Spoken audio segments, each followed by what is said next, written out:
Three, two, one.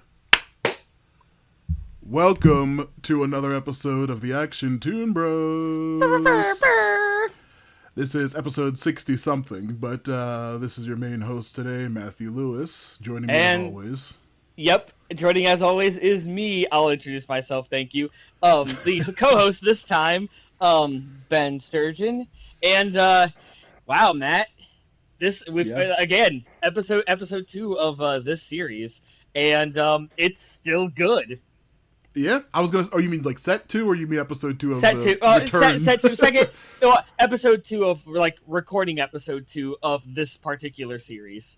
Season 4 at least. Yeah, of this season of the series. Because this is like earlier on when we referred to the episodes we're recording as episodes in the middle of referring to the actual episodes we're talking about. Just to make it more confusing, like old school wise. But you know what? Young Justice. Yep. Yeah, not gonna lie. Because if I remember correctly, you said like this is your favorite arc of this season. Absolutely, yes. I love this arc to death. It's so fucking fun. Now, obviously, you and I both watched this before we decided that we were going to record it. But when it first came out, I liked this arc, but giving it a rewatch, fucking hell, I see now why this is like your favorite. Like, it's still not like my personal favorite, like toppest. Well, of course, yeah, we'll get to yours and see what I can guess which one it is. But I do understand why this is really good. Like, holy shit. Obviously, we're gonna get into it, but holy shit, this was more of an emotional roller coaster than I thought. Yeah, and I was gonna say it follows a character who I'm pretty like whatever on for the most part is the lead in this whole arc, but I still really, really enjoyed this whole section.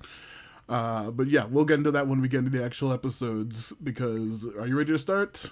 Yeah, let's do this. All right, Young Justice Season 4, Episode 5, Tale of Two Sisters. We open up in Star City. We have Artemis and... I don't remember. Is this one just referred to as Roy? No, this one's this one is referred to as Will. He's known as Will Harper. Okay, yeah. Roy is Arsenal. We'll see you later. But yeah, yes. This Will Harper. Well, he's not their cousin or whatever who was Guardian. This is the older one that was the original that they thought was a clone. Yeah, this is the OG, not the clone. No. The OG, this is a clone. The OG lost that's his right. arm. See, that's right, because they needed his arm. Yeah, it's been a while since we've done this, but anyway. Also, it's just complicated as shit, so, of course. And we also have a third person at the table today. Bruce Lee? I said person, not dog, but you're right. Fourth person. Bruce Lee, Leanne. Yeah, Leon is there. Yep. We see her like living a domestic life, just like we see her like stealthily catching some orange juice, showing she still has all of her battle skills. As we get a little quick flash of Artemis's life in various stages, we see she is a professor at the university of this city that they live in. She's also dating some rando who we'll get more information on later, as well as still moonlighting as Tigress in the meantime, like during her off hours. So she seems like living a full life, completely active, being normal, and keeping up with everything. Right. She's actually living a really good life. What could possibly ruin that? Yeah, she comes home one day and she sees Dick and Calderon at the house, and she just says, "Who is it?" Because she's like, "Hey, you guys." She sees they're both upset, and she's like, "Oh God, who is it?" And they just say it's Connor, and she just breaks down crying, and that is when we hit the intro. Yep, and then after the intro, we go back to Star City, and we get the intro again. Only the juice actually hits the ground. She's kind of spacing out during teaching. She gets her butt handed to her as Tigress.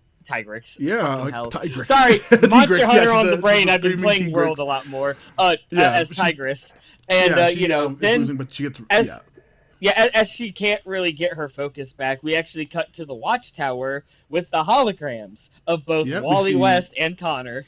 Yep, Connor now has a memorial along with the other Titans who have. Titans, the Outsiders, or whatever group they want to call themselves at any point, the stealth group, which I don't even think this team has a name now, whatever Artemis's team, because I'm pretty sure I referred to him just as Artemis's team during this whole arc. Yeah, I think you're right. I think it's just Artemis's team. Hello, dogs. Yeah. But yeah, and we actually get her, like, because at the beginning when she asked who it was, she didn't really, like, emote. She didn't even have tears. It's like, this is the first time we actually see her cry at this whole thing. Meanwhile, back at Star City, we get Will putting up a picture, like an older picture of the Yeah, group, of the of the original original team. group. Yeah, back when he was Speedy on the team, I believe.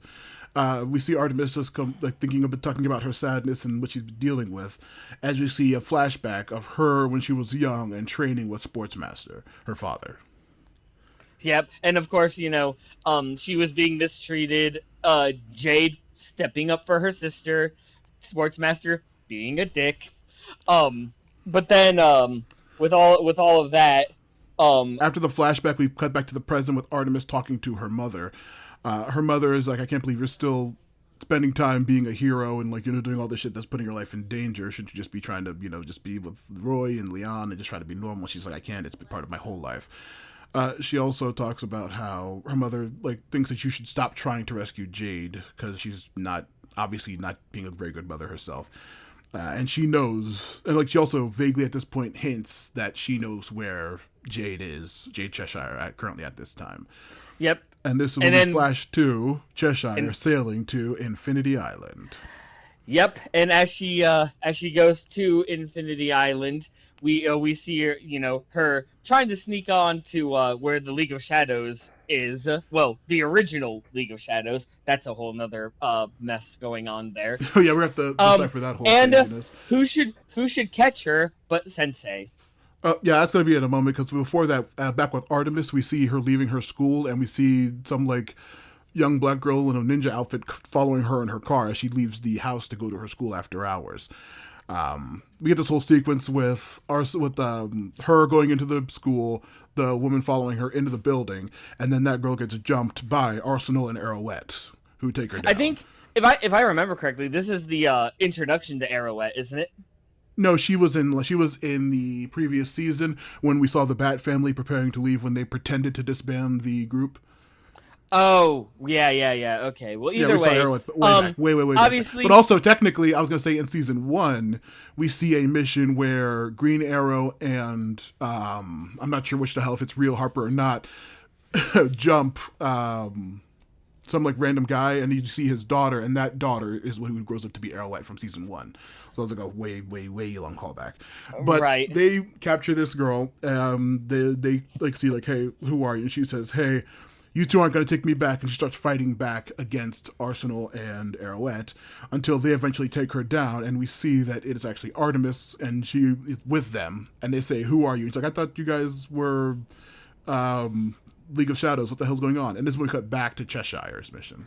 Right. This is when Sensei. we actually, and Sensei's just okay, what are you doing? But Cheshire immediately goes to attack, and obviously, her versus Sensei wins, and pointing one of Cheshire's own size at her, she's just okay, fine, finish it if you're going to, just kill. She's okay, finish me off right now.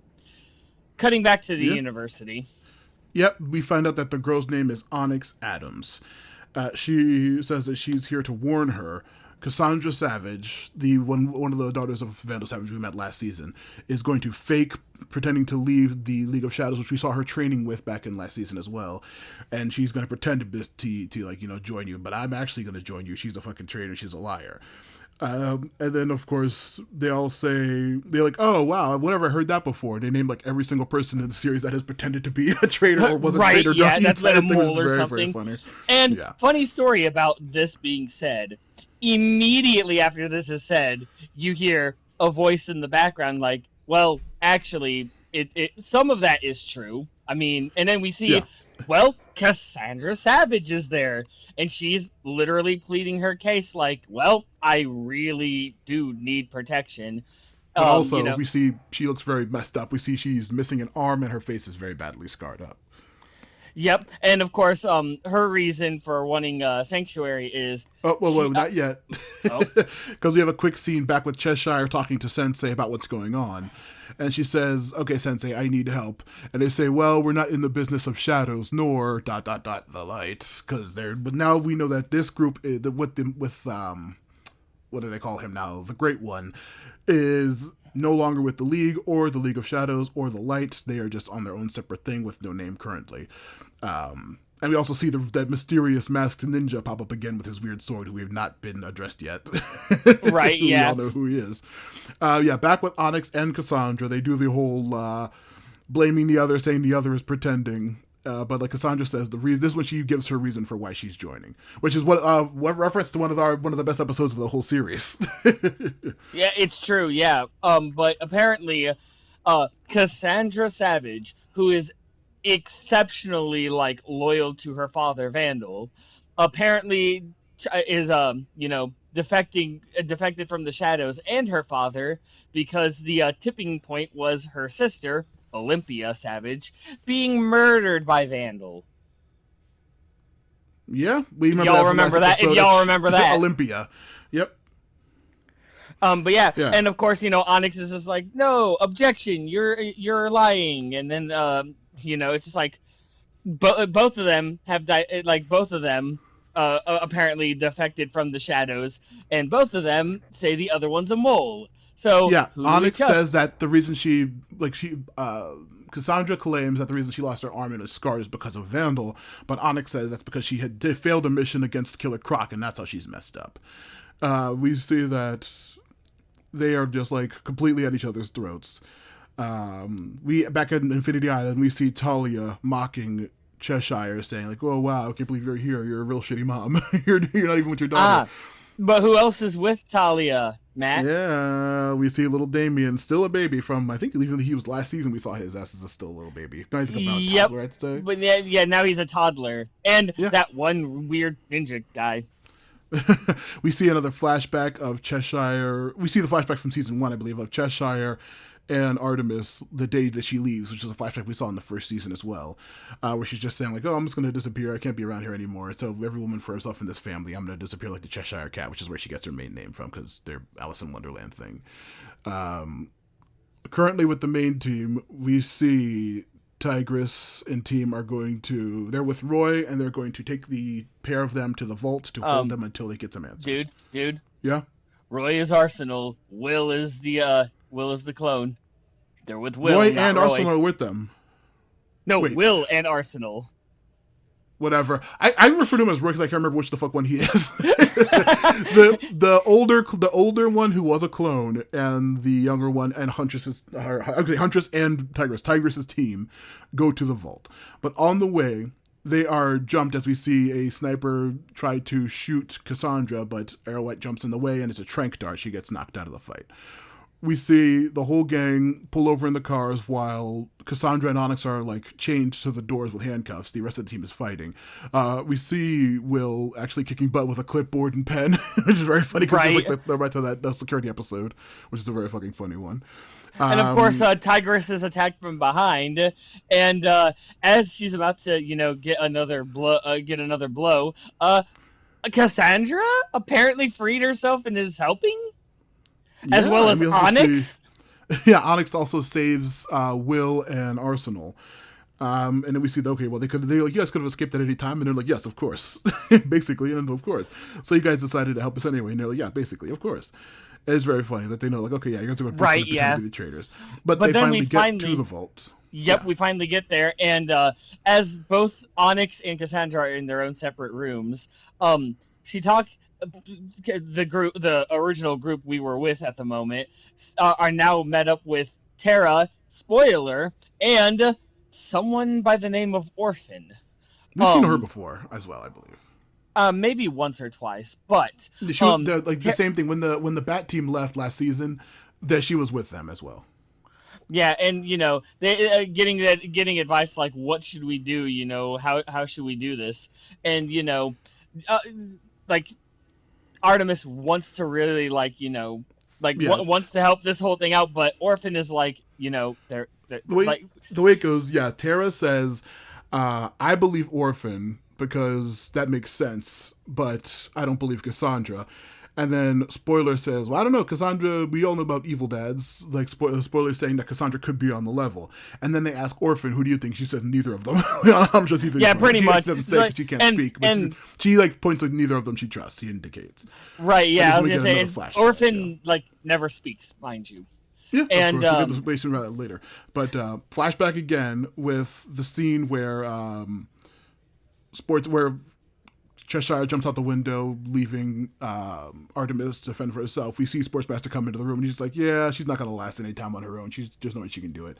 But now, Artemis, it's time for you to train. Now you're going to train even harder because you were ditched. Yep, right. And then we go back to Star City, where Jade arrives at the Harper house, and of course she's like, okay, looks at her own mom, and is like, why did you call me? Is my daughter okay? And of course, her mom's like, what are you talking about? She's asleep and she's safe. And what do you mean me calling you? I didn't. And Artemis just appears and is like, yeah, I called you. Yeah. You see that it's Artemis. And that is where the episode ends. And during the end credits, because welcome back to Young Justice, where the end credits actually have a thing, we see Dick and Caldor like looking at the memorial of Superboy, while in the background we hear Artemis reciting from Charles Dickens's A Tale of Two Cities. Yep, and that's where the episode ends. Yep. This, very classic setup. I did really enjoy seeing Cassandra come back. Also, I forgot to mention during the time when it's between Terra, Orphan, and Spoiler about who to trust.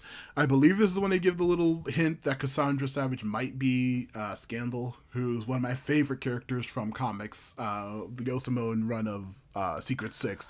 Oh, Scandal right, Savage yeah. is one of Vandal's daughters, and she also has like near invulnerability healing like him, but like she's not as durable as he is. But she's like one of the main people, and she's like one of my favorite characters because they give a little line where they like look down the barrel of the camera and says like, "A daughter of Vandal Savage betraying him. That'd be quite the scandal." And I just like scream in my chair because I love Scandal so much.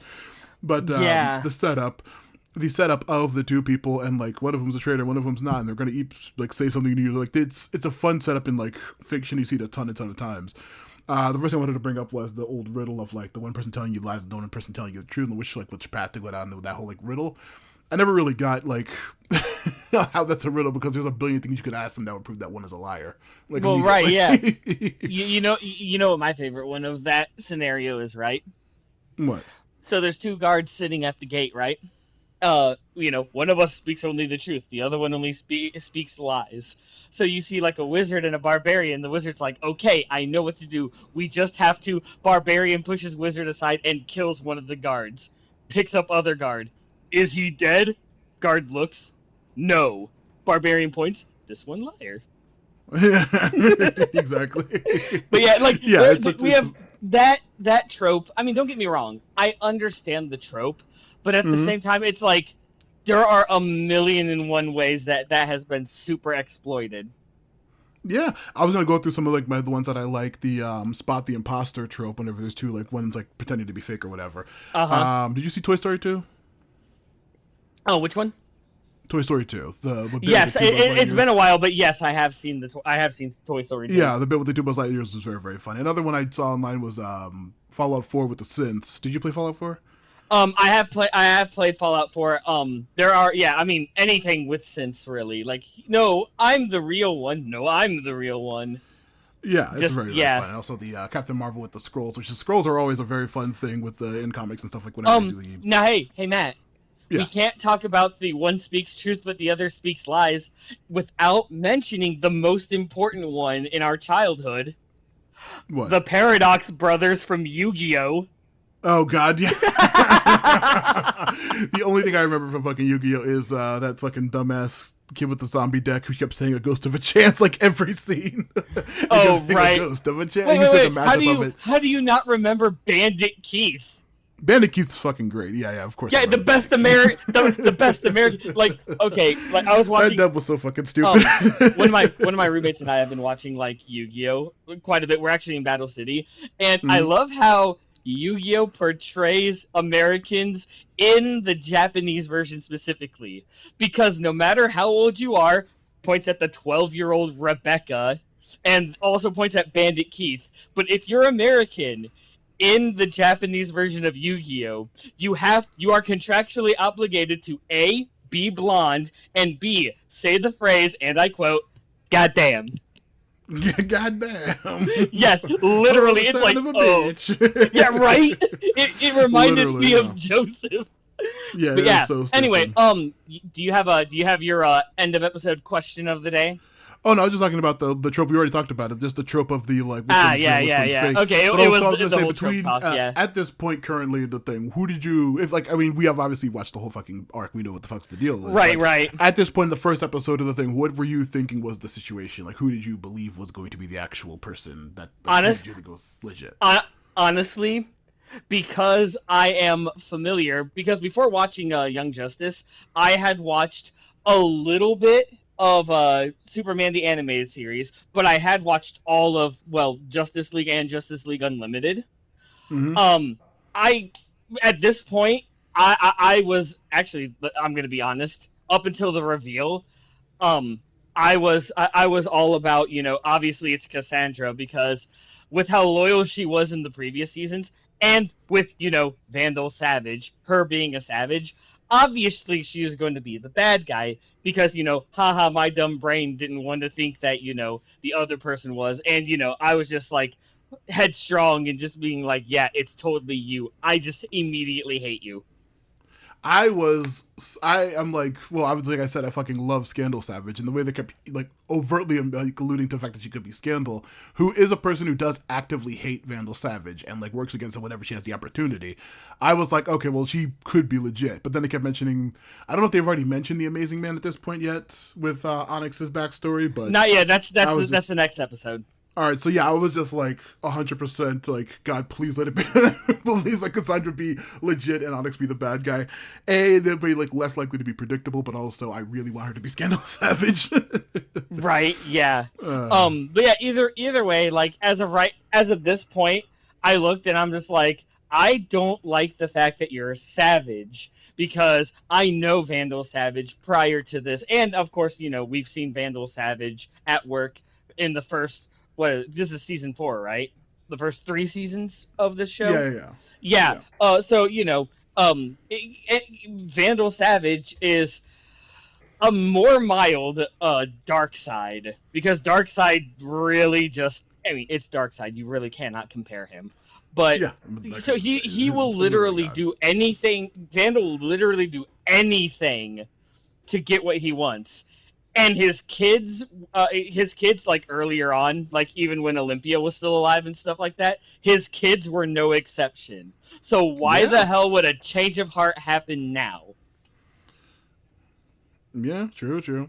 But yeah, I was very already invested in this plot. Unfortunately, like I don't want to deride the last one, but like immediately off the top, I'm just like like I said before, I love the Bat family. I love fucking the Savage backstory stuff. Fucking the League of Shadows is always interesting because they have so many fascinating characters, more of which we'll see soon. But I was just already like, this arc's fucking great. I can't wait to see more of this. Right. Speaking of which, I was gonna say, let's not keep them waiting. Of course, we have to go to episode 6, Artemis through the looking glass. We start off once again. Flashback. Sorry, go on. You do the thing. No, you go. You already starting off. I just said flashback. Blah. Yeah, we start off with another flashback of Actually, I don't remember which one this is. It is young Artemis with a black eye she got from Sportsmaster. Right. Yeah, and then Artemis is sitting reading a book, and that's when Jade walks in and is just like, "Hi, so what's going on? I see nothing's changed." And Artemis is just like, "Why are you here?" Yeah, and we see we don't get the line yet about the that's where it ends. It just ends with "Why are you here?" Yep, we get back to the scene with Cheshire, their mother, and Artemis in the room together. She says, "I was only supposed to be contacted if Leon was like dying, and everything seems fine here, so I'm gonna fucking leave." And of course, Artemis is like, "Look, hey, I have 2 defectors of the League of Shadows, and they tracked me here. Where your daughter is."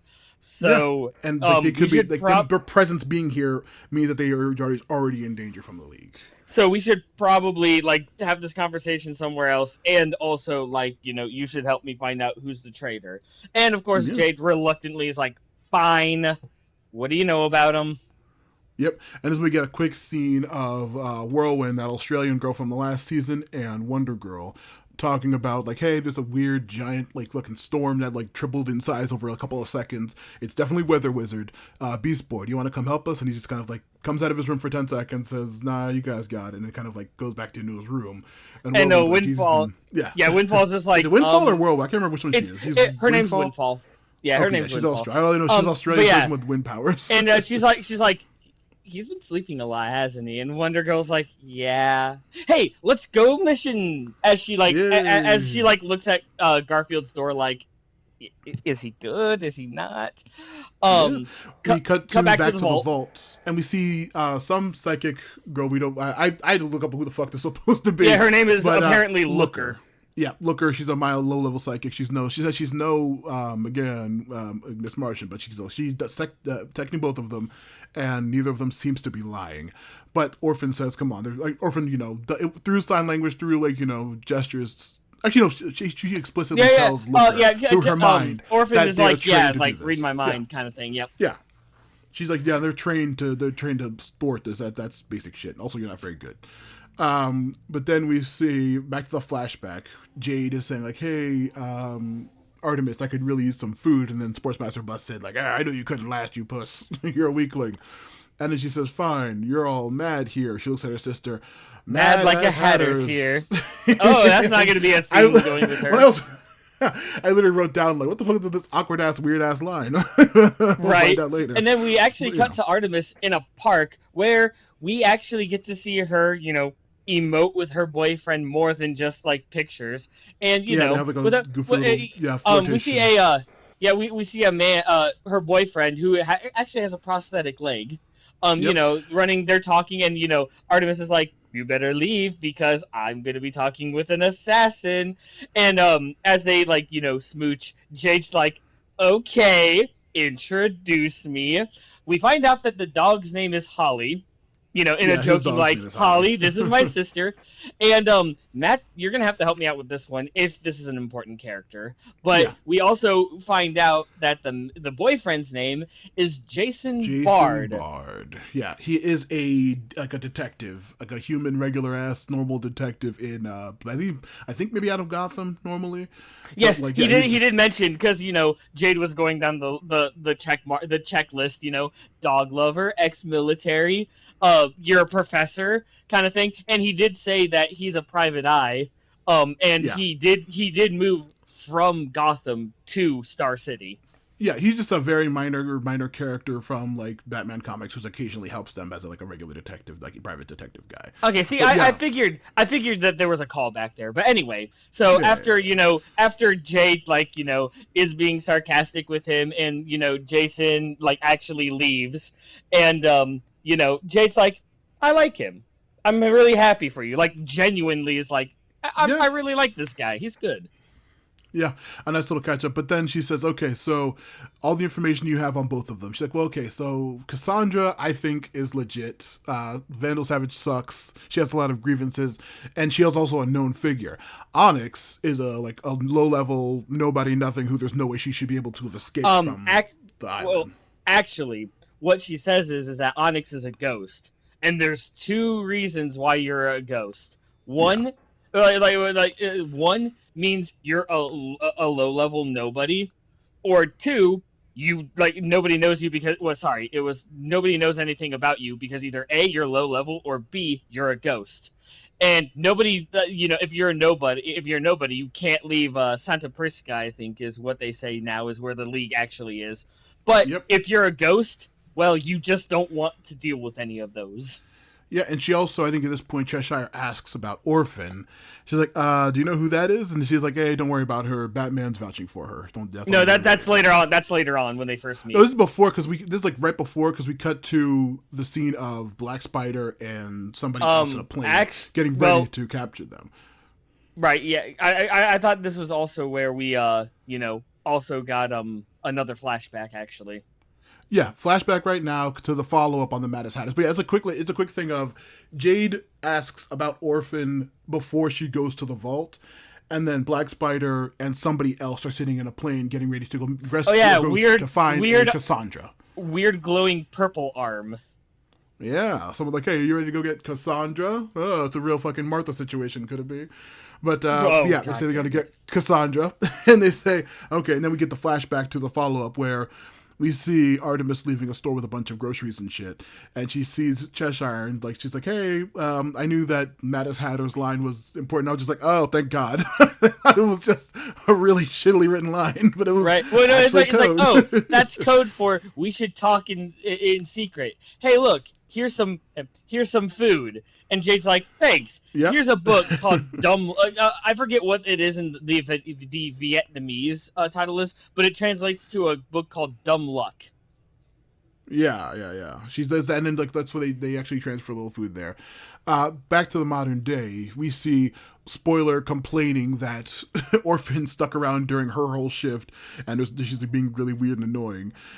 She's like, whatever, man. You want to watch the prisoners? I'm out of here. And so she leaves for her watch and leaves Orphan there as Artemis shows up, saying, okay.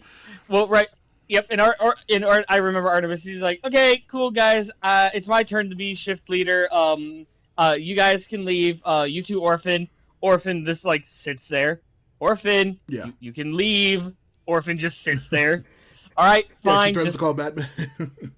She's like, I'll call Batman if you don't leave, and it just does. And it is like still doesn't even burst. He's like, fine, just don't say anything. The moment Cheshire walks in, Orphan just like gets up and gets ready to like throw down. But then it's like, no, it's good, it's cool, she's legit, it's she's fine. Legit. She's with me, don't worry. We're fine. We're gonna be cool. She's helping us with the mission, and reluctantly, Orphan just like puts sword away and just like, okay, like pretty much like, okay, fine, whatever. Yeah. Then we go back to the premiere building. Scene.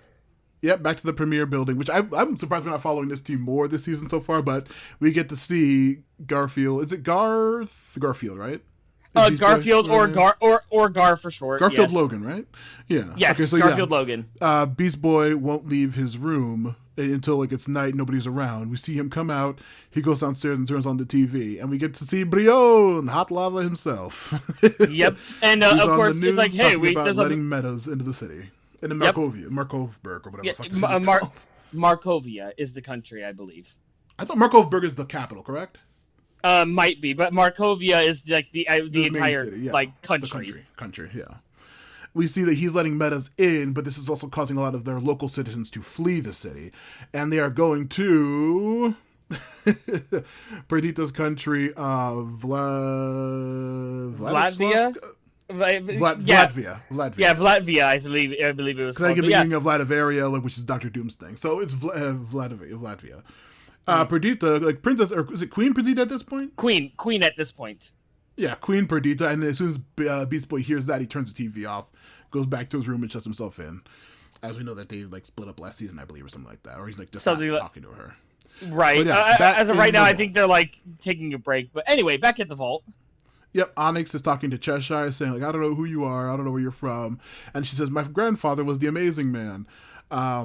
He, I didn't see eye to eye with him, and then Sensei picked me himself and took me to the island and trained me.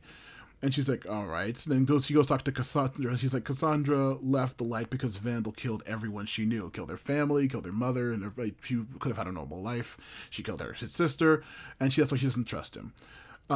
We see Onyx say that she left the League because Lady Shiva and Slade took over as of what the Light wanted, and they are nothing like Sensei or the Great One, so they're shittier than him, and she doesn't want to follow them. This is when Cheshire, you're right, this is when Cheshire comes back out, and she says, I don't trust Onyx. Well, no. She comes out after interrogating both of them. She's like, either they're both telling the truth or they're both really good. So yeah, but she does say she doesn't... that even Cheshire doesn't even know like who to believe or not. Yeah, but we do see that as she's leaving Onyx, she does say, I don't trust you. But she does say, yeah, they're both very good. Just as that happens, everyone's favorite Black Spider pops up out of the roof. Yeah, the friendly neighborhood Black Spider. Yeah, saying his quips and shooting his webs. Once again, back to Beast Boy being depressed in his bed. He kind of picks up his phone, looks at it, kind of sees like some kind of alerts from the team, puts his phone back in, and then nothing else. Oh no. What happened is you hear like music coming from it, and then the music stops, and he looks, and it's like a YouTube video of like the Superboy fan memorial thing, and he just replays it and keeps the music going, kind of thing. Mm-hmm. You know, signifying that he's still really beaten up about that. Yeah, but as Black Spider's fighting the team, this is when we meet a new character, Rictus. Yeah. Weird metal cyborg lady. Cyborg kind of, but no, it's a guy. Having lady. No, it's a guy. Woman. Rictus is a man. Oop. Not a lady. Are you still there, Ben? I might think that out. No, Rictus is female.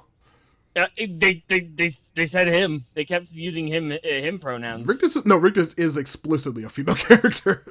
Well, either way, especially with the way that they talk, because they really have like a robotic like male voice. But it's just like Rictus starts trying to take Cassandra, and I was gonna say just before anything else, yes, Rictus status female. Alignment bad, secret identity, martial arts, singular, assassin. Yeah.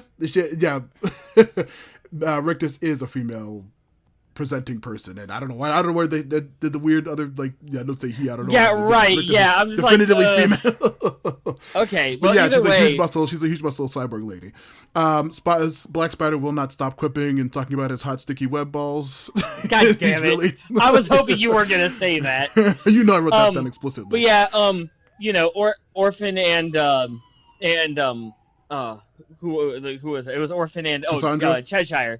Cheshire were like fighting. We're fighting Sticky Web Man, and while Artemis is like, okay, you know what? I'm gonna trust my gut here on this one. Let's Onyx free, and says, all right, you're helping me with Cassandra. What are you talking about? You want me to trust you? You're doing this. So it's now Cassandra and Onyx and Artemis versus this Rictus. And Orphan, because Orphan cuts off her arms, and you see the arm kind of crawl back to her. Right, yeah. And, there's obviously a vicious fight unfolds, like, to the point where, Rictus's arm gets, cut off completely. Yeah. And it's like, haha, I got your arm. Rictus returns arm to where it got cut off. It self-heals. Yeah, it's a very weird setup. I will talk about that. Yeah, but yeah, as they are fighting, they seem to be almost at a stalemate. But then Lady Shiva herself pops up and grabs Orphan, holding a sword, like a small sword to her neck, and she says, "Cassandra, surrender now." Oh, we also forgot one random scene that Cassandra is tossed near the vault gate, near the vault's teleporting door, and it says we're not recognized. Not recognized.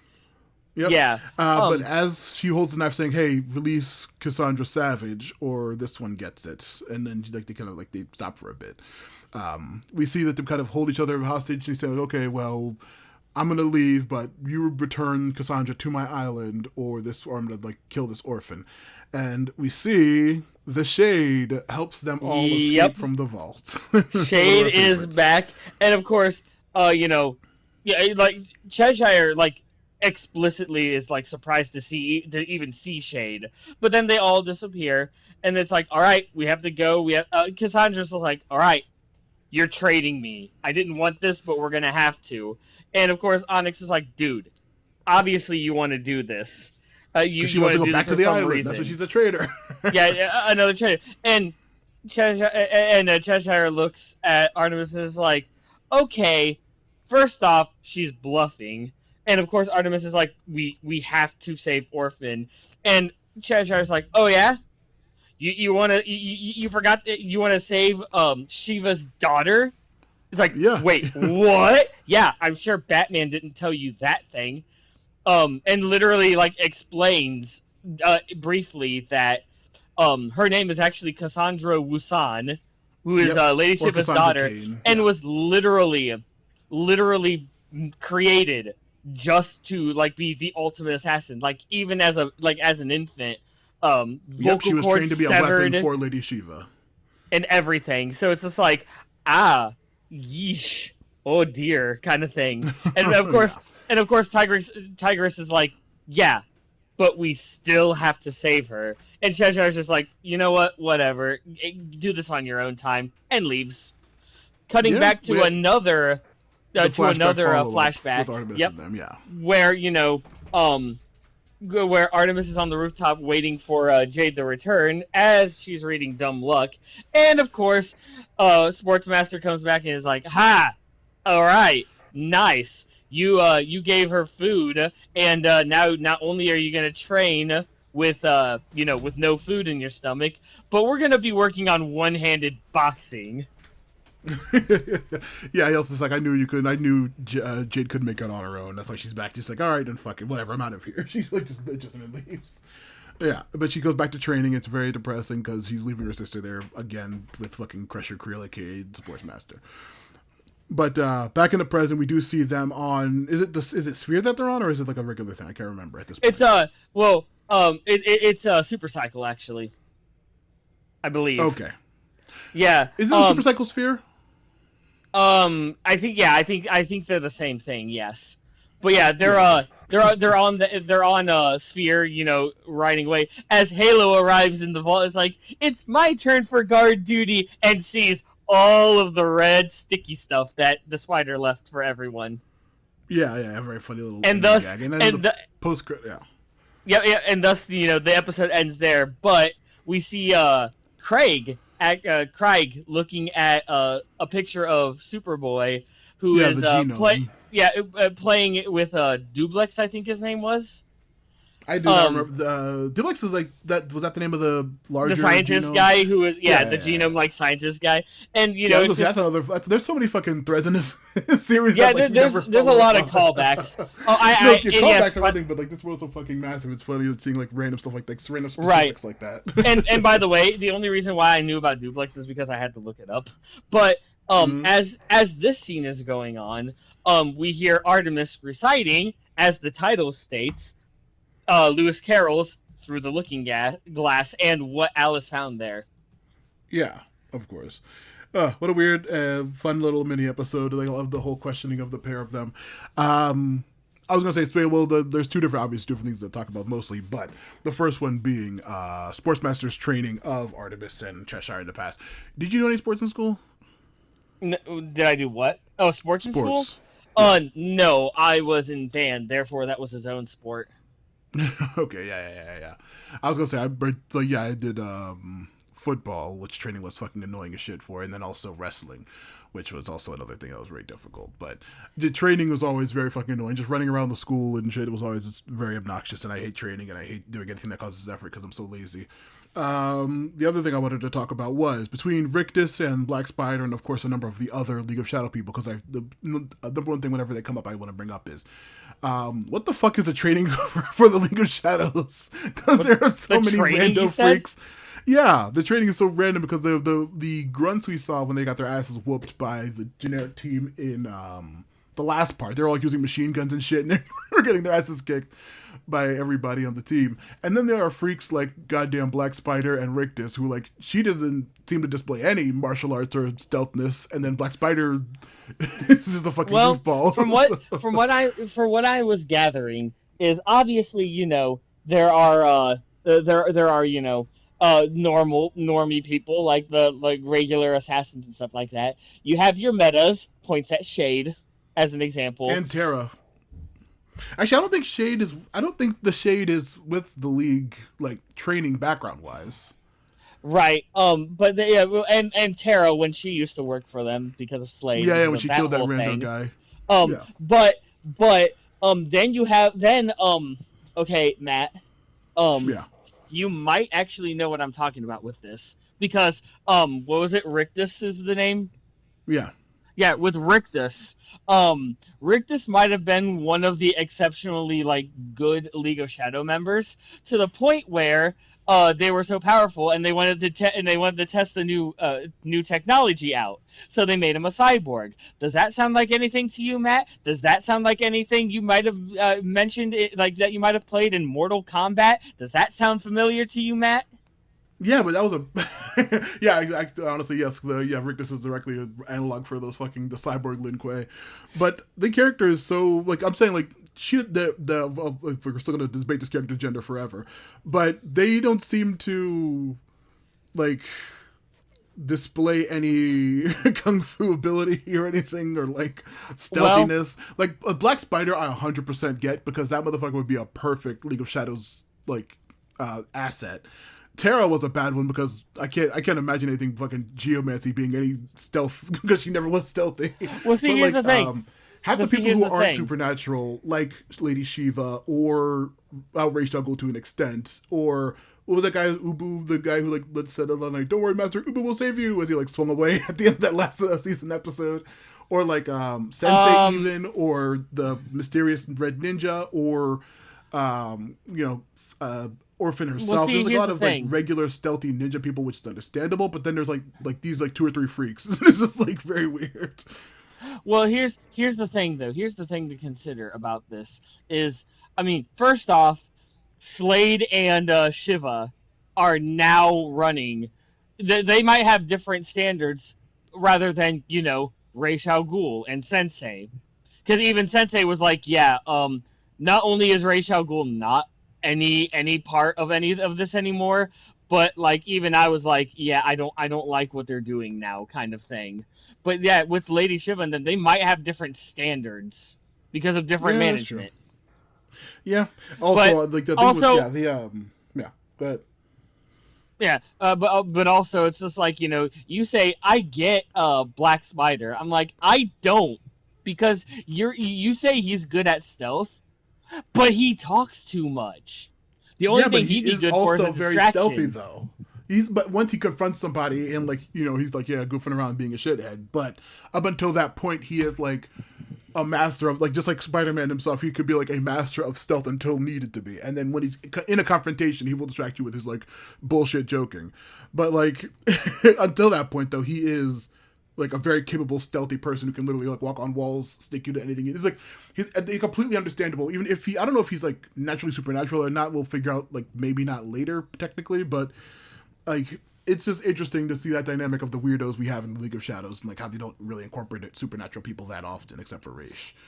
But yeah, I did like seeing the team, and just like between all the regular humanoid people, which I'm sure we've went over this question before, but like which one is your favorite from the regular League people? Of the original Shadow people. Of the original League of Shadows. Now, Matt, here's my question for you. Yeah. Are we including Lady Shiva and Deathstroke? Yes, of course. Okay. No, because a lot of people will tell you that, the original was Sensei and Rei Shao Ghul, which obviously we're not saying Rei Shao Ghul because he's very supernatural, even though he is very interesting and complex to unfold. My favorite leaguer, literally because I didn't know very much about this particular person until Young Justice, and obviously they can hold their own without the need of like supernatural abilities, not even guns or technology, is Lady Shiva. Yeah, I think they said last season when she first introduced her working for the Light that she is like the most deadly person on the planet, and we saw she was able to fucking kill Orm, an Atlantean, with ease. Yeah, it's true, she was. Yeah, and she's a normal ass person. She's got no extra credibility except for she works for the League of Shadows and now runs it. But yeah, and she was able to kill an Atlantean with ease. Yeah, Ocean Master himself. But yeah, I was gonna say, the ones that I probably will say, I'll probably say Orphan, because I read her comic way back in probably like 2003 or 4. She had a run when I read, like, I had a physical copy of a comic of hers, just following. Because she wasn't Cassandra Wusan, or her other name is Cassandra Kane, which would be her other last name, I guess her father's last name, who's another supervillain that Lady Shiva had the kid with. But her origin, her just like trying to live and exist with like the Outsiders team at the time, her just being like a weird mute weirdo who like everyone's freaked out around, but like she's a really fun character to follow whenever she's with a team, because she is also like a murderous psycho like Damien, but she's also just a part of the team that everyone just accepts her. So it's so interesting, right? But yeah, I was gonna say the other thing I wanted to talk about was just like with the same dynamic of Black Spider and Rictus, the old Brain and the Bronze evil duo.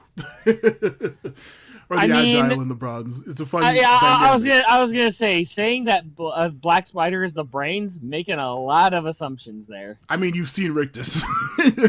No. I get what you're saying, but I'm glad, like, before I said anything, you were just like, oh, maybe the Agile and the Bronze. I'm like, okay, that's better, because saying the brains is Black Spider, making a lot of assumptions there. Hey, I don't think he's too stupid. I think just like no. Peter Parker is a genius intellect, but he's also a fucking dumb goofball. So. Yeah, I'm not saying he's completely an idiot too, because like with Spider-Man, it's a facade, his jokiness and stuff like that. I mean, sure, it's part of his personalities, but it's more of a facade, or like you said, it's a distraction tactic. Yeah. But yeah, it's just like, we have like, we have the brains, aka Lady Shiva. We got like the distraction, which is Black Spider, and then we just have Rictus, who is just like Hulk smash, only with more control rather than like just also mindless. Get her limbs cut off. She's not very effective. Well, except for she can actually put them back together. But yeah. I was gonna see she's what was it? The noise of Overlord in last season, the little guy in the box. Oh right, yeah. He has the same like boom sound whenever her like things reconnect. Fucking love Overlord. Right. I have to come back. He's funny as hell. This show can be very the show can be very weird. But yeah, it was very fun. I was also gonna say the since we went over it, just to spread out this little mini part even longer. Bat Family Origins. Is there any ones that you don't know or aren't too familiar with between all the Robins, Batgirls, and all the other extensions like Orphans and Spoiler and people like that, and Batwoman, all them? Surprisingly enough, because if I remember correctly, Orphan is technically part of the Bat Family now, right? She's literally Batgirl, so yes. All right. So, wait, I thought, well, now, so she's like the newest Batgirl is what you're saying. She's not the newest, no. Batgirl, because Oracle Spoiler would be. Anyway, I was gonna say this series we don't know because they went out of their way to avoid the obvious confusion of like 20 fucking Robins or Batgirls at any given time. Dick became Nightwing, and he's been Nightwing I think since season 2. We're gonna get more of Oracle in the next the next 2 episodes, but Spoiler, Cassandra, Barbara Gordon, and then what's that one with the redhead one with the glasses? I forget her name. But they were all Batgirls at different times. Surprisingly enough, the one I don't know the most about in the Bat Family is who is now referred to as Batwoman. Really? Okay, yeah. She's like tertiarily, she's like a distant cousin of Bruce's, but not really. That doesn't have anything to do with their origin. She's just a person who has military training, and when the time period when Batman was gone, she just decided to take up the mantle. And she also has ties to like other people like Renee Montoya and a couple of other people. But during 52 is when she first got my favorite arc. You read, actually, what the hell are you talking about? You read 52. It's been a long time. I don't remember much of it, to be honest. Yeah, but that was her origin, pretty much. That's when the character came back, period. So if you, if you want to, like, just that's her origin. She's just like a regular person who picked up the mantle and just like it's a very, very, very distant connection to Bruce, but that doesn't matter because she didn't meet Bruce for years because he was technically dead at that time period or like gone. So, but yeah, it's did you familiar with like Spoiler and stuff shit like that? Spoiler is her niece, Batwoman's niece. Interesting. Or cousin, I can't remember. I think she's her cousin or some shit. But yeah, they were together kids as like listening Batman to this. anything else. You wanna go batshit insane? Try to find out every single member of the Bat Family. Exactly. I was gonna say there's a really funny bit where Batwoman was off getting laid while like Spoiler was getting like absolutely fucking murdered by some villains, and it was just like a really intense scene. And she was just like, "Oh shit, I fucked up my cousin or niece or whatever the fuck's got really messed up while I was getting distracted." But they have a very interesting Batman Robin dynamic with the two of them whenever they work together. Some really good comic series. Anyways, we spent long enough on episode 6. Yeah, we should probably get to the next episode then, shall we? Of course. Well, we have all the time in the world. Who cares? Let's start with episode 7. Now, this probably is going to be maybe my favorite episode of this batch. Episode 7, The Lady or the Tigress. We start on Mars with the Action. talking again about, okay, the gene bomb failed, everybody, but we gotta stick to the plan. It's a very like meeting ES thing with old stupid ass Ma'ala Fa'ak at the center of it. He's like saying, "Hey guys, okay, the gene bomb failed, but they're really scared of us now, so we're doing great. We still have a lot of respect." And then of course, McGann comes in and just absolutely starts obliterating every single one of them, just completely embarrassing the team, Right? knocking them out with all of her powers, completely over muscling every single one of the people. We see, like, finally after everyone's knocked out and beaten up very easily, she says, "What did you do to him? Why did you kill him?" And she's like, Mal Fox is like, "What are you talking about?" And she's like, "You did it. You put kryptonite in the bomb." He's like, "I literally don't even know what that is." I don't know what kryptonite is. And then after looking into his mind, she actually finds out that, it's true. He doesn't know what kryptonite is, and he didn't actually put the kryptonite in it. In which case, Malafa'ak pulls out a fucking father box and boom tubes his way out. And Jean tries to catch him, but a little too late. And McGann, because let's be honest, we didn't need to. We've gone 2 episodes without crying right now. Well, of course, yeah. We see a devastated McGann, just like, she has no one to blame for this. And yeah, she said, "Who do I blame now?" Crying, "Who do I blame now?" Yeah, right. Intro. Yeah, and it's because it's been like 2 episodes before we for now that we haven't cried. So there you go. There's your crying for the moment for now. Yeah. Meanwhile, at the Caribbean Sea, or the Caribbean Sea, however you want to say it, Tigress, Onyx, Cassandra, they're all flying over. As you hear Artemis reciting from the story known as The Lady or the Tiger. And after a few quotes from that book, Cassandra's still trying to plead her case, being like, "I didn't intend this whole thing." And Onyx is just like, "Dude, what the fuck? You're the mole. You're the implant. You're the liar," kind of thing.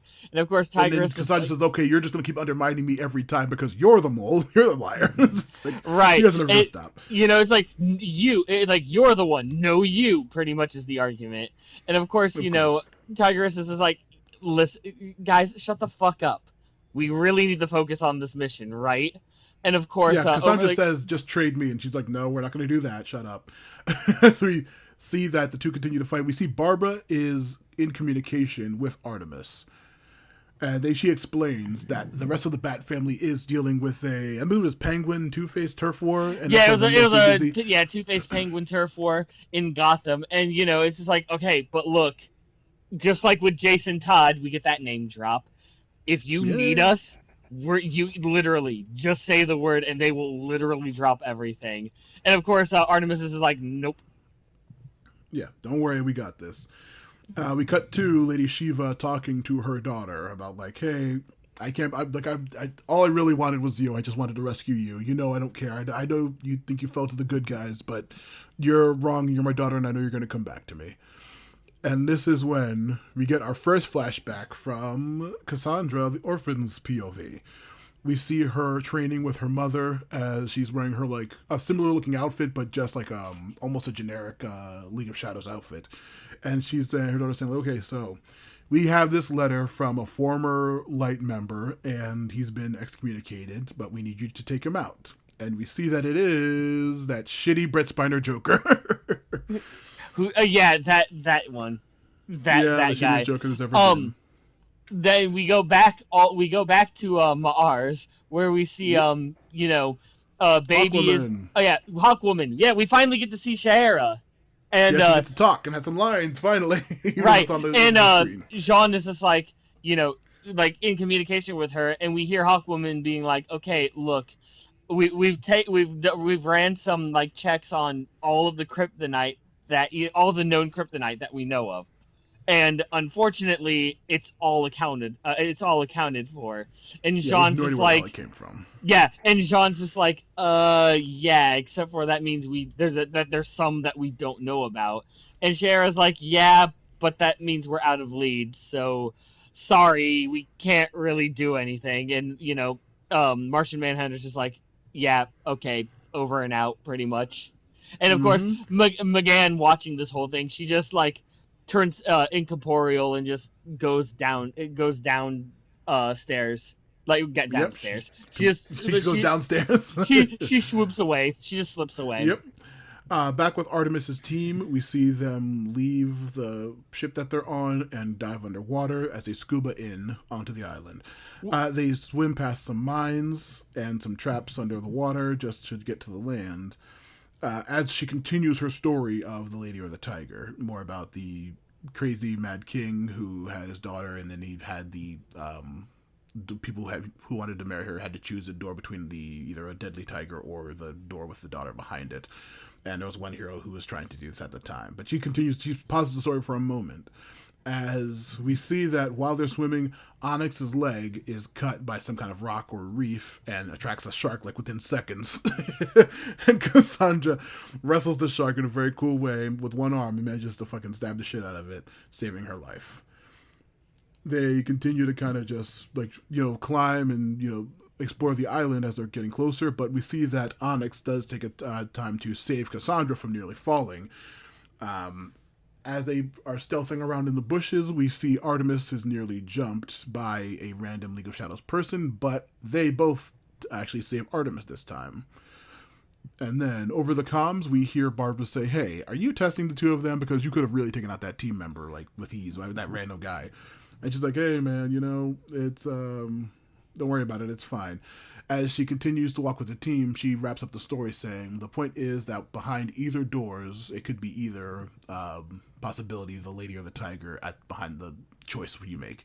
And it's just a whole big, long Schrodinger's cat parable. But this is when we cut back to Black Spider, Rictus, Lady Shiva, and the Shade are just completely monitoring the team. They know that they're being infiltrated. They're just hey, wherever the fuck they are, we gotta keep an eye out for them. We'll have the team take them out. And then prepare for them. Yeah. Right, and of course, Lady Shiva's like, yeah, they want to save my daughter, but they also want to take both of the Cassandras, and they're gonna get absolutely none of them. Then we get another cutback to the Joker, and we actually get to see more of the message where he's pissed off because he got excommunicated. Like the whole Injustice League was a ruse, and he was the only one who was out of the loop.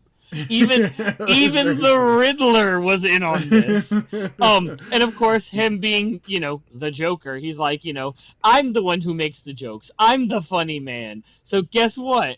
I'm gonna do something heinous. I'm gonna, bring back the punchline that is me, kind of thing. And he, in a pseudo Riddler-esque way, pretty much reveals that he's doing I'm gonna take something out of his limited playbook. Right, and he pretty much reveals that he's doing something at the UN, where it cuts to the UN, where even everyone, even Secretary General Lex Luthor is sitting there. And Donna Troy are there. Yeah. Yeah, and Joker's cackling, just being Joker, while the Bat family disarms a whole bunch of Joker venom bombs. The Bat team is taking them out as the Joker is just like, "Wahaha, I'm gonna beat you guys all. I'm gonna blow you up. It's gonna be Joker gas everywhere." And he hits the button. It doesn't work, obviously, because they stopped him already. Lights turn off.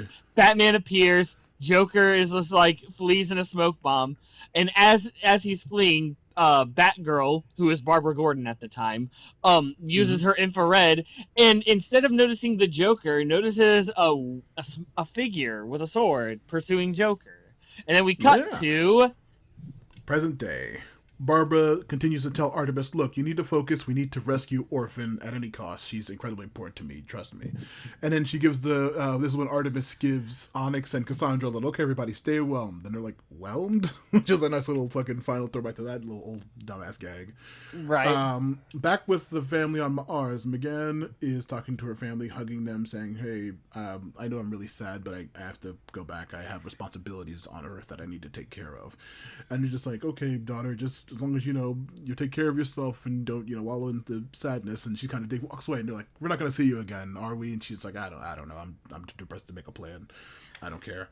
And Emery's watching in concern, I don't like this. And then we come back to Santa Prisca because we don't want to linger too far on this. Nah, too much sadness. Barbara shuts down all the League's power in the building as the team continues to stealth in like ninjas into this ninja island. We see that Barbara has the invisible drone that's been tracking them the entire time. as they infiltrate the inside of the actual like facility, we see them taking out more generic ninjas, just like completely shocking, beating the shit out of them. As long as the little drone is also taking out tons of ninjas as well. We see as they finally say, "Okay, we're at the home stretch now," and then Onyx pulls the sword on Cassandra. Dun dun dun.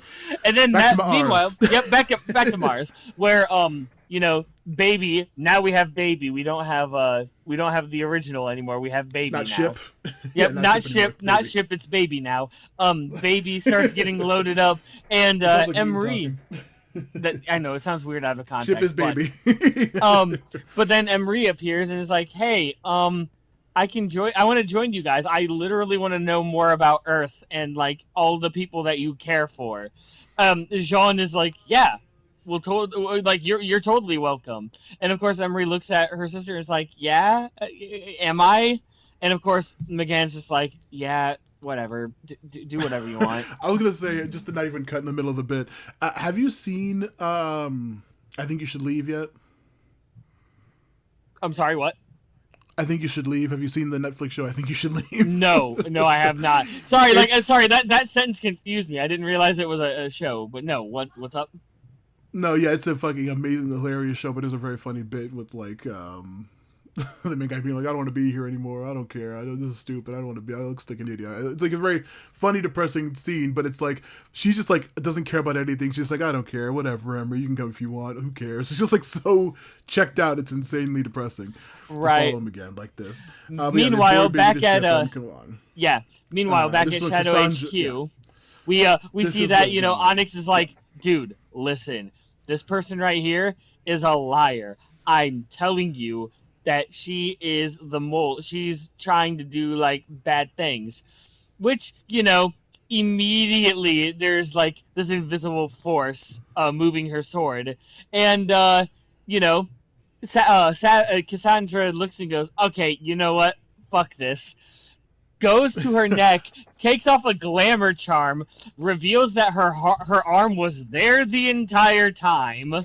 Yeah, very silly. And the scars on her face vanish, and she's like, they're like, "Oh my god!" It's like, "Oh my god, dun dun dun, you were the thing." Traitor. And she's like, and then she looked and goes, "But wait, there's more." Her veins start like pulsating. Oh, not yet. We have a flashback first with back to the flashback with the Joker and Batgirl. Oh, I thought that was no. As soon as she later. pulls out the charm and her arm comes back, it's when it cut back to the Batgirl one, where the Joker is fleeing, and we see Orphan try to take the shot and slice Joker, but Batgirl shoves him out of the way and gets in the way, screaming "no!" and she gets her back slashed by Orphan. And this is when we find out the origin of her now as Oracle in the current series. And during the flashback, we also see Spoiler and Batwoman just end up beating the shit out of Joker, stopping him. And Batgirl tells Orphan at this point, like, "I wasn't trying to save him. I was trying to save you." And this is when we cut back to the present, where Barbara, through the drone, talks to Orphan in the cage and says, like, "Hey, I'm here to free you. You just got to stay relaxed. We're going to get you out of here. Trust me." And this is when, of course, we forgot earlier during the scene when the Shade and Rictus and Black Spider were like talking with Lady Shiva. We saw the Shade pull out some big ass contraption that we are following up with now, which we forgot to mention. Right, yeah, and of course, as Oracle's is like, "Hey, don't worry, stay calm. We're gonna get you out of here." Gives a lockpick, and but wait, there's more moment that I was about to get to. Her veins start like acting up, and we find out that inside her arm she had infiltrators. So remember that time she got knocked down on the ground and it was like not recognized. Yeah, apparently that was all a ploy so that the infiltrators can steal information. Yeah, the little nano drones that steal a bunch of information, and they like go to the device and it's like, "Oh, uploading it from." They're about to hit the device. Just as they're like, "Okay, oh shit, the infiltrators are gonna hit the device." This is when Shade brings Rictus and the Spider, and they all surround them. But as they like are just about to do that, we see Cheshire come knock out Cassandra to even the numbers. But just as they're about to, throw down finally, we see Lady Shiva appear, and she says, "You guys have one choice: surrender or die." Dun dun dun. And that And is that's where when the you episode. get the end of the episode. Yep, and then we get a scene where Miss Martian, Jean, and Emery are just flying back in silence. In a depressed silence. Yes. Yep, in a very depressed silence. Where this time, if you notice the title of this episode, we get Artemis reciting the end of the story of Frank R. Stockton's "The Lady or the Tiger." Mm-hmm. The resolution is that a woman who was in love with the prince, knew that if he chose the one with the woman, he would marry her instead of the woman that was going to help him, or the other one was a tiger, which would just kill him. And the end of the story is just open-ended, up to the reader to figure out, just like, oh, say it's the reader, what do you think, Daddy? What does she do? It's not an easy decision. It's up to the reader to figure out what she does. And that is where the episode ends, with her in the depressed scene and just like the open-ended ending of that. There's a couple things, of course, we're going to talk about a bunch of shit that we always do. My fucking pop filter just fell off. I will say that stories where it's supposed to be like up to the reader's interpretation, I am really not a fucking fan of that narrative in the slightest. Yeah, I mean it's all right, but I can understand. No. Yeah, there's like a lot of like directors and storytellers do stuff like that with Well, firstly, I was gonna say, have you read this story before? Have you heard the story? I've heard of the story like in passing, but but it was this one that like kind of got me into. I still have yet to actually read The Lady or the Tiger. I was gonna say, I read this story in high school, and I was just like deeply confused and annoyed at the ending when I read it at the time. But like now, getting that the point is that it's up to the reader, I'm like, oh, okay, thanks. I hate it. I fucking like there are two directors that I know who do stuff like this. There is David Lynch, who does like weird surrealist storytelling, but if you ask him like, what does this mean, he'll be like, he'll literally just say like, fuck you. Like, I'm not gonna explain it to you. Like you feel like he has a meaning or point to whatever the fuck he's doing. And then another surrealist director would be like Andy Kaufman, who does stuff like he does a lot of like really weird arty movies, like Schenectady, New York, and Thinking of Ending Things and stuff like that. Whenever asked like at a thing like, what does this mean to you? And he's like, well, it's up to the watcher to interpret what they want to mean from it. I fucking hate that so much. I hate that excuse. I know like a lot of that's a point of a lot of art, and that's like an obvious like message to be like, it's up to the reader or the viewer or the watcher to interpret it. But I'm like, that's annoying as shit to me personally. I'd rather have a specific point to what the artist was doing. See, here's the thing about that kind of thing. I won't say I entirely hate that kind of trope. What I will say is I don't like it if they don't execute it well. I don't remember very many examples as to them not executing it well. But like the way this story sounds and everything like that, where it's like an open-ended thing, it sounds like they did it he did it in a more intriguing way. But yeah, I think the point of this one is to be like, what would you do, reader? Is like they get like that's like a different, slightly different thing. But like, I'd rather a specific resolution to the tale or a point to it. But you go in with your opinion. But here's the thing, though, Matt. Mm-hmm. Having an open-ended like ending to that nowadays, I think this is the reason why ultimately I don't like it, because open-ended endings now, like nowadays, you know what that means, right? What? That means instant sequel. I love sequels. I was gonna say because like the two movies that came out last year, Mission Impossible: Dead Reckoning and Spider-Man Across the Spider-Verse. Across the Spider-Verse, good movie. Yeah, I was gonna say people were like not really divisive because everyone fucking loves Across the Spider-Verse. That's fucking a great movie. But between that and then Dead Reckoning, which also ended with a insane cliffhanger. Oh, I forgot the other one, of course, that last year as well was Fast 10, which had just like fucking Vin Diesel and his son flying down a fucking exploding dam into the water, drowning, where the rest of the team seems to have blown up in a helicopter, and it's just like the end. They're like, oh, we'll catch us next time. And it's just like, like that's like a literal open-ended like ending, setting up a sequel, and like I was fine with those because I think that's a funny thing to do, but a lot of audiences were like pissed about that and stuff like that, like, oh, it's only half a story or whatever. That's not really my issue with this kind of like narrative. If it's like literally the authors like didn't end this, and that's like the end of the story period, and there's no resolution, or it's supposed to be like, what do you think, reader? And it's like, that's annoying to me. But yeah, what do you think about like cliffhanger things like that? It's like, yeah, it's like a I guess it's a cliffhanger, but it's not. Here's the thing: like cliffhangers are good if you know there's gonna be more to the story. Like, you know, like old TV shows and stuff like that. They left you on a cliffhanger, but you knew that wasn't the season finale. Even some season finales, it's like, oh, I know. Sorry, kids, we're going into slight spoiler territory for Hazbin Hotel. So if you don't want to listen to the spoilers of Hazbin Hotel, just keep fast forwarding this this part until we get out of this one. Timestamp not going to be shown, but in Hazbin Hotel, like, you know, it was the final episode. Like, you know how many episodes were in season 1, and then they dropped that, like, you know, the bomb about, you know, oh, you know, Lute's alive, and look, we finally get to see Charlie's mom. And like, there's that kind of cliffhanger too, where it's like, oh, but we know there's going to be but I see your point where it's like, oh, no. There is no sequel to The Lady or the Tigress. You don't get that closure. And therefore you just have to just sit there and know the fact that there is no closure to this. So I can see where you're coming from. Why that trope is not to your liking.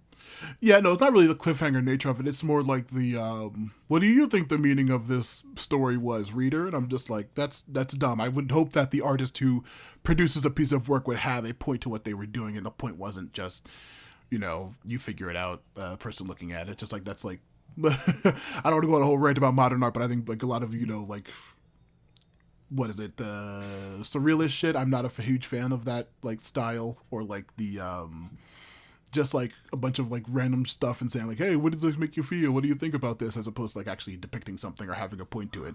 But beyond that, just very deep, very complex discussion of art.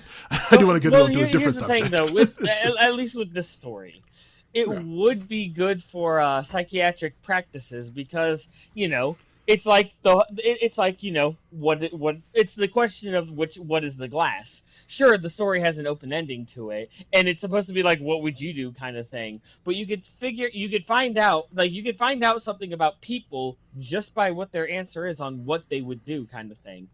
Yeah. But anyway, but enough of that fucking artsy-fartsy bullshit. Yeah, I was gonna say. Let's talk about fucking stealth games. This is Action Toon Bros. This isn't Psychiatric Toon Bros. Yeah, let's go fucking action. Speaking of action, this whole episode was one big fun stealth mission, like it always is whenever they go to the Santa Prisca Island. Stealth games. What's your favorite series? I don't think I've heard of stealth games. Really? Oh, you never heard of Assassin's Creed, Splinter Cell, Hitman, Metal Gear Solid? Game. Yeah. For some reason, once again, I thought you were talking about a series. But anyway, stealth games. Hey, can I be honest with you? Yeah. When it comes to stealth games, my go-to, at least I've yet to play, that I've had a high interest in is, well, the Sly Cooper games. Sly Cooper's fucking great. Yeah, trust me. I've been watching my roommate, Brittany. I've been watching her playing the first one, and I love it. It's funny. I love Sly Cooper, and I love the concept of it. Not really a fan of fucking Metal Gear. Really, Metal Gear's fucking great. I love that Assassin's Creed 1 was the best one, and then it went down the rabbit hole that it did. Nope, you're wrong. Odyssey's the best one. The one in ancient Greece is fucking incredible. I'm a slap your shit boy. That game is the fucking shit, dude. That game is awesome. No. You know what? Buff, you know what? Awesome. It would be against my belief if I didn't say Assassin's Creed Valhalla. Valhalla's great too. The female voice actor sounds like he fucking smokes 1,000 cigarettes a day. It would be against my beliefs if I didn't say that one wasn't. That one was. I think that the second renaissance of not the renaissance in Assassin's Creed 2, but I mean the renaissance in the Odyssey Origins. Or no, is it? Yeah, Odyssey. Origins, and Valhalla are three fantastic games. Even I love a big, giant, silly Ubisoft 1,000 hour, that's just great. Even if it isn't the most stealthy, when it is stealthy, it's still fucking great. I Did do you ever like. play Splinter Cell? I've heard of it by name alone. Okay. What about Hitman, the series? Hitman, I've definitely seen people play it, and I mean, it's all right. I love it. It's like the Sleep No More hotel like play thing where like a billion things are happening all over the map. There's a billion little mini stories of people doing stuff and like fun little events, but you're wandering around it trying to like orchestrate some like insane hilarious murder during all these crazy cool events in this big giant world. I love that series. I played the current one that came out just like came with an automatic remaster of all the previous three games, and you can just do all the missions from all the other ones, and it's just like so much fun stealth in that series. Matt. Yeah. Matt. I know what my favorite stealth game is. What? That pseudo Metal Gear Solid ass section in Final Fantasy XIV when you play as Thancred. Oh God! I had to throw that one in. I could not. Oh no! I absolutely thought that was atrocious, mind you. In reality, yeah, that's I just so bad. had to throw a reference into that one. I will say, not to stretch this thing out any further, but the other thing I wanted to talk about, but beyond all the other stuff, was The Killing Joke. Did you ever read that book? No, but I did watch the animation that they did with Mark Hamill as the Joker. Okay, yeah. It wasn't bad, but I get the concept. I think it's overrated, and the comic I think is overrated. The story I also don't really care for, and then that leads to the whole thing with Oracle, the controversy of whenever they do one of their famous DC reboots. And it depends on if the Oracle arc is like just a couple of years of Barbara's life where she does get her use of her legs back out of the chair, or if it was a permanent thing depending on the universe. But like the Killing Joke is usually like a specific like fixed point in time thing that has happened into whenever they do the reboots. Like yes, Barbara went through that at some point. I think Oracle is not a very interesting character. Like not to say anything about the ableist because it's very important for that kind of representation for people. But there have been a lot of actual variously abled superheroes since then, but I would say that the Oracle thing for Barbara was never a very interesting arc for me. There are like a lot of artists who swear by it. It's a famous important thing for her to have gone through, but like I'm never a fan of the Killing Joke story or that specific thing. Yeah, but the Killing. Oh, hey, speaking of open-ended endings that make you wonder what the hell happened. Points at the Killing Joke. Did Batman kill the Joker or didn't he? We don't know. Well, I'll say kind of a specific answer because most of the series, like I said, if it has happened, the Joker's obviously not dead. So it's right, no. But either way, but then again, that's not fair because let's be honest, Joker's died how many times and he's and the multiple Jokers thing, which is kind of a thing, but not really a thing, and it's fuck the Joker. But I think Joker's right there with Batman, as in like two things I do not like or am interested in at all in DC, and is the fucking. Pinpointed in this series with shitty Brett Spiner. So I like Batman. I really think the Joker's overrated, depending on his portrayal. Yeah, but all right, that was a nice little mini part thing. That was a nice long tangent. So of course, but now we have to wrap this arc up with the final episode in the arc, episode 8. I know why the caged cat sings. Cheshire at the store, walking out of the store, and this is actually a scene from season 1. We see like when she gets confronted by Artemis. But back on Santa Prisca in the present day, like we get these weird pop-up things. Let's see, Santa Prisca. Shiva gives them the ultimatum. Only Artemis, you can leave. But the other two, like everyone else has to stay. Onyx, she's a traitor. Cassandra, she's obviously with us. And Orphan is my daughter, so she's not going anywhere. So Artemis, you may leave unharmed, but that's the only way you're getting out of here. And this is when we cut back to Smallville. Yep, where we see Clark, Lois, and Johnny are visiting the cat farm, and you know, a weird thing I wanted to point out. I was going to talk about it way later, but like John Kent, his son. The only reason that name makes sense is because usually at this point in Superman stories, his father's already dead. It's weird that John is around and John, his son, is also around. It's very bizarre to me for like, Yeah, comic and it's weird. as like in like every single like literally every single thing. That's like that's like Jason Todd being like a Robin while another Robin's around before he died. It doesn't make any fucking sense. But yeah, John, they're just hanging out on the farm. He's doing some housework. And it's just a very chill, fun scene. We have to have our little side depressing story, but this is being set up for in a little bit. Barbara, back in Santa Prisca, is talking to Orphan, saying, "Okay, Orphan, just work on getting your chains out. Artemis, stretch for time, like it's a show and you're waiting to cut the commercial break." Artemis says, "Okay, so Cassandra Savage, were you telling the truth about anything you said?" And she says, "Well, yeah, everything I said was true. He did kill my family, and I'm thankful to that because he would have saved me from a really shitty, boring life. And he did kill Olympia, but I loved her, but he was helping her. She was crazy and losing her memory.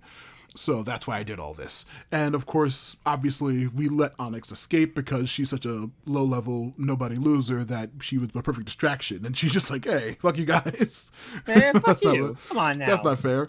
And like, yeah, because she's like, when we were training, she said that she had some doubts. So I went to Lady Shiva and explained that I think that Onyx is going to ditch. So this could be a perfect setup to steal some information from the League. And this is when they mentioned during the first fight with Spider and Rictus, when they threw her to the transporter, that's when she got it. They kind of deduced that and say like, oh, okay, so the fight with the Black Spider was just so you could get near the device. And she's saying, yeah, and like, okay, well, that's all figured out. The lights go out, Orphan escapes, time to fucking throw down. We got a cool ass crazy fight in the dark. In the dark. Yeah, it starts with Rictus, of course, getting her ass kicked and her arms cut off because that's all she ever does. And then we get more Black Spider, more dirty puns from him as they fight. It's a very, very cool scene. Orphan is actually fighting her mother, Lady Shiva, but she seems to not be a match for her just quite yet. Black Spider and Rictus are both taken out, but Shiva switches partners with Artemis switches with Orphan, and she takes on Shiva herself, and they actually are evenly matched.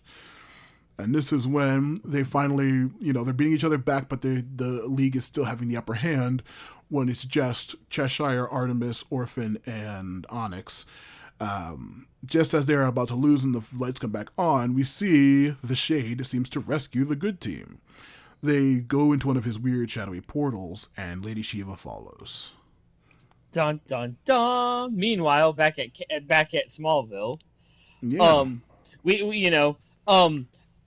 This scene I thought was really good because Johnny is a child.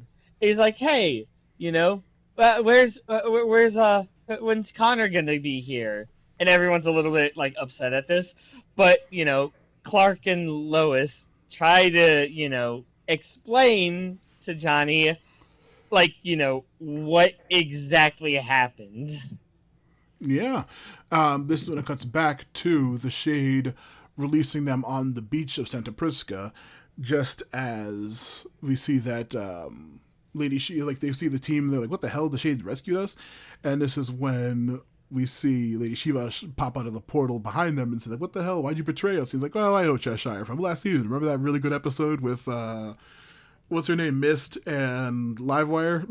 The one with right. Triptych, the coolest episode ever. And she's like, what the hell? I'm going to kill you, Shade. And he's like, whatever. I'm freelance. I never was really with the League of Shadows or whatever. See ya. As he slides into a palm tree's shadow. Yeah, and, just literally slides into a shadow like, very funny. The team is about to throw down with a very bloody, beaten up Lady Shiva, but she's like, okay, I'm going to take you all on. And then Sphere, the Nugenosphere ship, aka the bike, aka the super big weapon they have, shows up, trains its guns on Lady Shiva, and they're just like, nah, we're out of here. Bye, Lady Shiva. And she's like, come on, give my daughter back, please. And they're just like, no. Pretty please? No. Yeah, they threaten her. She says, hey, if you don't, she was like, hey, if you don't let my daughter go, I'm going to come for all of your families. I'm going to kill all your kids, and I'm going to kill your parents, and I'm going to kill everyone you love. And this just triggers Orphan to just jump off the ship and just start beating the shit out of her mother and just actually, whooping her butt easily. And hey, Barbara, again, through the drone, says you have to stop her before she does something she's going to regret. And we see Orphan actually does stab Lady Shiva through the stomach. However, as she's getting ready to do the actual beheading, that's when Oracle is really is just stop, please, I'm begging you.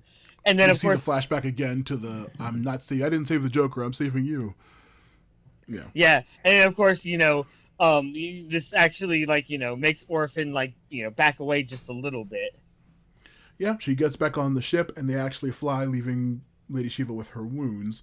As she like screams at them like, "I'll chase you to the ends of the earth," just like that fucking Spider-Man meme with Shocker. She's like, "I'll chase you guys, I'll Yeah, get you pretty guys much. all. Don't worry." They're like flying away and ignoring her, and it's a very quiet, awkward flight back with Cheshire, Orphan, Artemis, and Onyx. Flashback to Artemis, that during that flashback of episode 1, or sorry, that early episode of Young Justice, Artemis sees Cheshire leaving the store. And she's just like, "Hey, what are you doing? Like, you're gonna let me leave, right? Because your team would kick you out if they found out that you're actually related to a villain and Sportsmaster and me, and you're gonna be kicked out of the team." So she does let Cheshire leave, just like in the flashback in the past. And then we see Cheshire talking to Sensei, saying like, "Yeah, see, she was because I thought there's no way she'd ever join us." And then Sensei's like, "No, recruit her. She can join us in the League of Shadows." And then we see Artemis in the flashback talking to her mother that tells her, "Give up on Cheshire. She's not worth it." She's like, "No, I can still save her. Don't worry." I can fix her, Mom. Yeah, literally. And then back in the present, they're in Key West at some kind of random little vacation shack. Cheshire is sees Artemis on the phone talking to her talking to Will and Leon, and they're saying like, "Hey, we're almost on our way, and I have a new person to join us at the house." And then they're like, "Oh, hey, who is it?" Also, we see Cheshire kind of creep to the side of the phone, and then Leon says, "Hey, look, I made a little mommy mask," as she has a mask of her mom, and this absolutely triggers Cheshire, who flees the cabin. Back with the Kent family.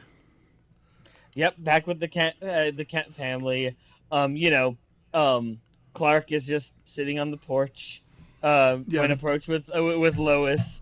yeah, Johnny's in bed and everything, and you know, despite everything, like that whole talk, Johnny seems to still be okay, and but Clark's like, look, I'm not okay. Like I could have gotten there. Like if I could have gotten there 5 minutes sooner, and of course, yeah. And Lois Lois that like you would have been reassurance is killed. like, yeah. Yeah, Lois is like, yeah, then it wouldn't have been Connor. I would have been mourning for you. It's not really a win-win here, dude. Kind of Yeah, and thing. she's like saying, yeah, he's just kind of commiserating, saying like, "Hey, I could have taken responsibility. I was really mean to Connor when he was first here. I just feel so." It's like just commiserating over the loss of Connor, like everyone has been doing this season, just like him dealing with this loss of Yeah, his only brother. Yeah, yeah, this time it's Superman's turn to yeah.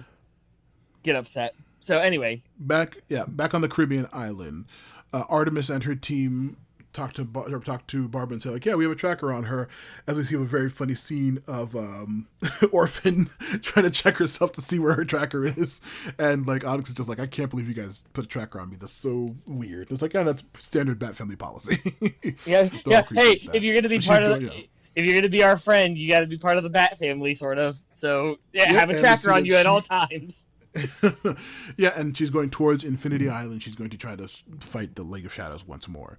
Flashback to Artemis and Cheshire again running into each other and trying to convince the other to one convincing the other to be bad, the other one convincing the other to be good. It's a very standard Star Warsian lights. On the dark side, but the light's calling to me, and I'm on the light, but the dark side's calling to me. Very quick scene because back in the present, Cheshire nearly crashes into the sphere on the helicopter she jacked, and like the entire team is dumped into the water. I have no idea how a helicopter is able to outmaneuver the fucking new Genosphere, but sure. Yeah, right. It's like normal helicopter or new Genosphere. Apparently, normal Yeah. helicopter wins. It's just like how a normal helicopter can defeat a jet. That's like an actual real thing.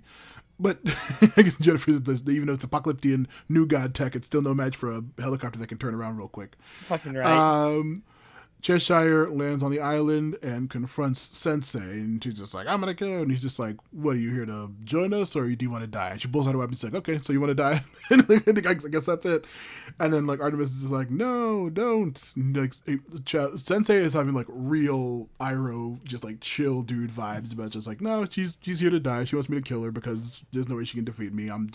She just wants to throw her life away. Artemis is just like, you can't do this. You have to live. You're not like Sportsmaster.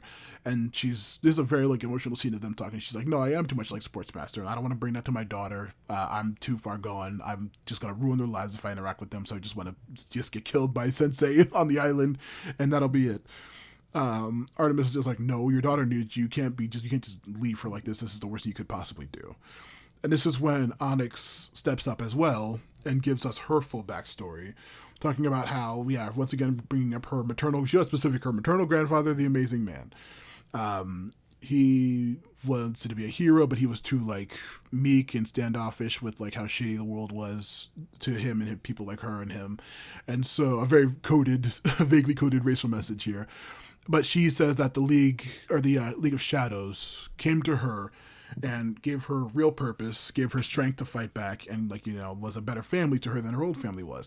And Sensei is just like, you two, Cheshire and Onyx, that was like, that's not family. We were manipulating you. we knew you were Sportsmaster's daughter. We knew you were Amazing Man's granddaughter. We fucking targeted you, and we trained you both to be assassins, and that was a bad thing to do. Yeah, and then, of course, Sensei's like, but I'm gonna remind you, points at Cheshire, I'm reminding you of this. My group here does not work with the light, and does not work with the shadows either. So you can, like, join us, and we can, like, you can join us, kind of thing. And of course Jade's just like, really? And if I remember correctly, this is when Ra's al Ghul actually. Oh no, Artemis is just like, what? Are you serious? No way! You can't trust the League of Shadow, or you can't trust these people. And then, of course, you hear a voice saying, like, of course you can trust us.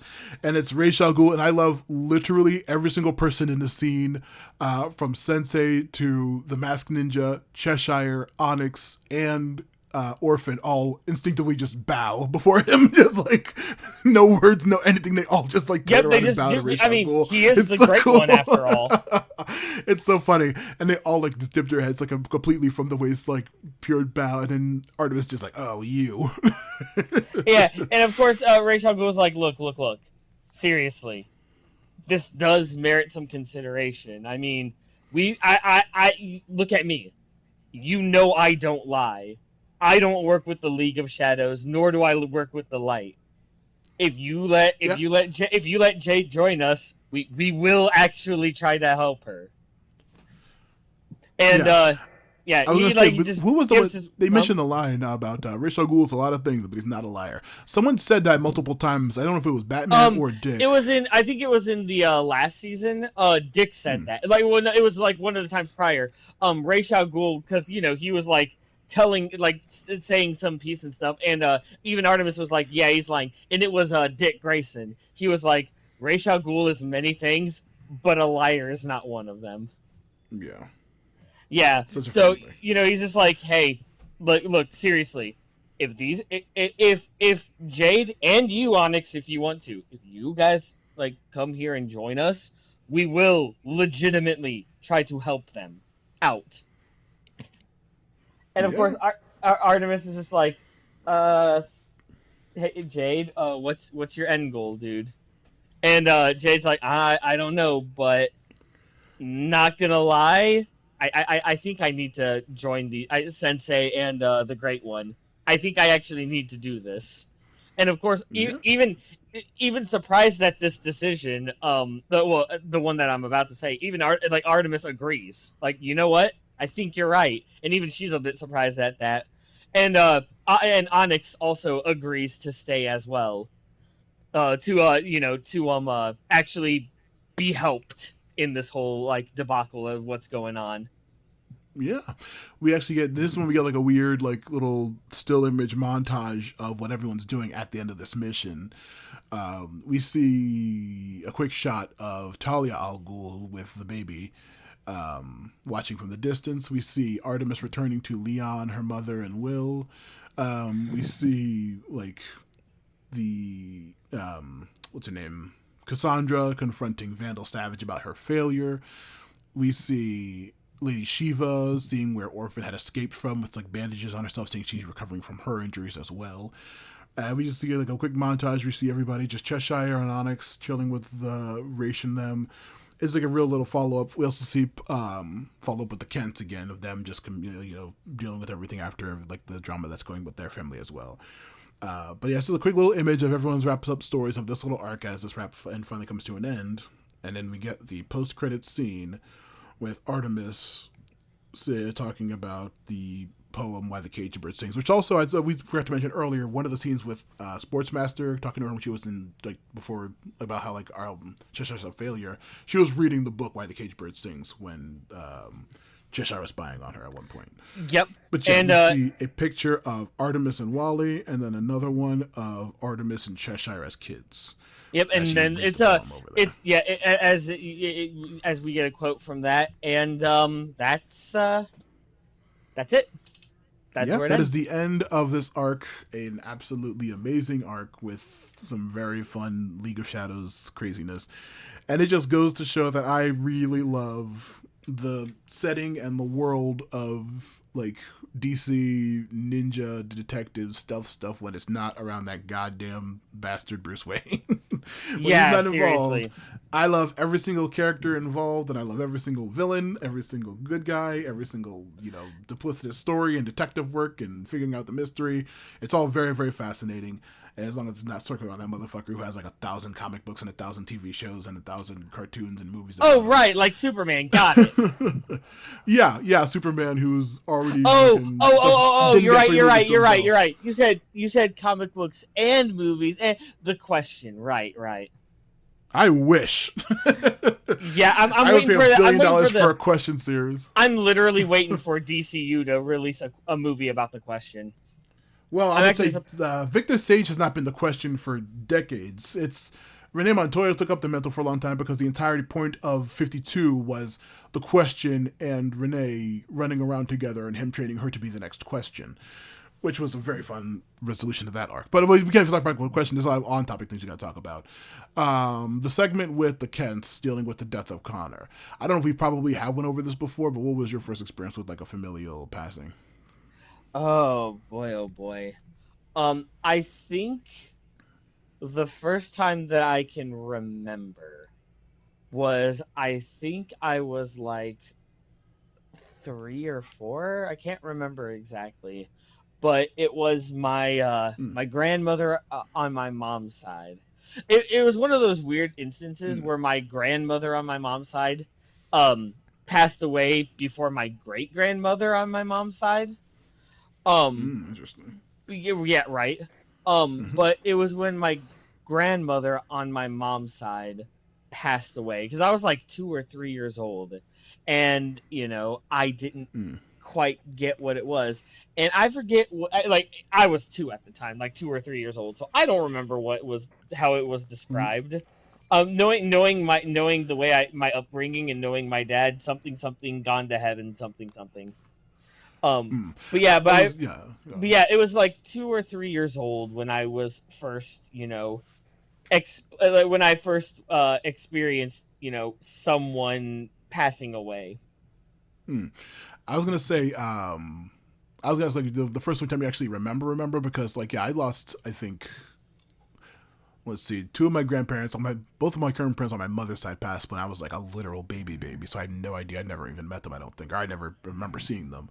And then my paternal grandmother passed when I was like probably around your same age, like when you were 3 or 4 or so, but I don't remember that much either. The first one I really remember was my paternal grandfather. I think I was in middle school, and I was like, then my mom woke me up in the morning and before school, and he was just like, hey, your grandfather passed. And he was the one who I spent the most time with and what I knew personally the most, more than any other grandparent, because they all passed before when I was a baby. And it was that really hit me. And I was like, I think I just didn't go to school the rest of that whole that week, I think, and then just was really upset about everything. It was just, and then we had to travel all the way to Mississippi to go to the funeral and stuff like that. So that was the first major instance of it in my family that I knew of. But other things have happened around weird stuff. But that was like the first like actually impactful to me one that like I knew about. Right. Like the first one that impacted me hard was my grandfather on my dad's side. Mm-hmm. Like with my grandfather on my mom's side. Don't get me wrong. I spent the most time with him, and he was by far my favorite person that I've ever lived with, like ever. And that one was impactful too. But what killed it for that was a lot of my family like started saying shit that didn't sit well with me. But with my grandpa Mm. on my dad's side, um, it just I was one of the pallbearers for that Yeah. for Yeah. that funeral. So I think that just and knowing that he also was slipping into Alzheimer's because he actually was Mm. diagnosed with it, and that's what ultimately was one of the factors that made him pass away. That had him pass away. Um, I remember I was at a Buffalo Wild Wings because my older brother and his family were going out to eat, and they Mm. invited me, and I'm like, yeah, sure, okay, I will.